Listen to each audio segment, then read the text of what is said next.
سادہ کاغذ پر صرف لفظ طلاق لکھ کر بیوی کو بھیجنا، تو اس کا کیا حکم ہے؟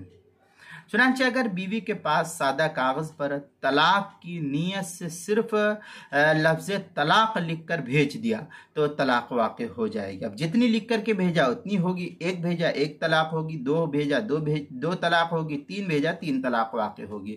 چنانچہ اس مسئلے کو مستفاد کیا گیا فتاوی محمودیہ کی 12ویں جلد صفحہ 583 جو ڈھابیل کا چھپا ہوا ہے، اور فتاوی دارالعلوم دیوبند اس کی 9ویں جلد صفحہ 97 پر اس کو نقل کیا گیا ہے۔ فتاوی شام در مختار وغیرہ کے اندر کتب الطلاق ان مستبینا علی نحو لوح وقع النوا، یہ در مختار کی عبارت ہے، اسی کے تحت آگے ہے ھذا فی المکتوب علی غیر وجہ الرسم والرسالہ، یہ تحتاوی علی در المختار کی عبارت ہے، دوسری جلد صفحہ 111 جو بیروت کا چھپا ہوا نسخہ ہے۔ فتاوی شامی کی چوتھی جلد صفحہ 456 پر اس کو نقل کیا گیا ہے۔ اسی کے ہم مثل عبارت جو ہے فتاوی ہندیہ اس کی کتاب الطلاق الفصل السادس فی الطلاق بالکتابہ اس کی پہلی جلد صفحہ 378 جو زکریہ بک ڈپو دیوبند کا ہندی نسخہ اس کے اندر، کتاب المسائل اس کی 5ویں جلد صفحہ 144 پر بھی اس کو نقل کیا گیا ہے۔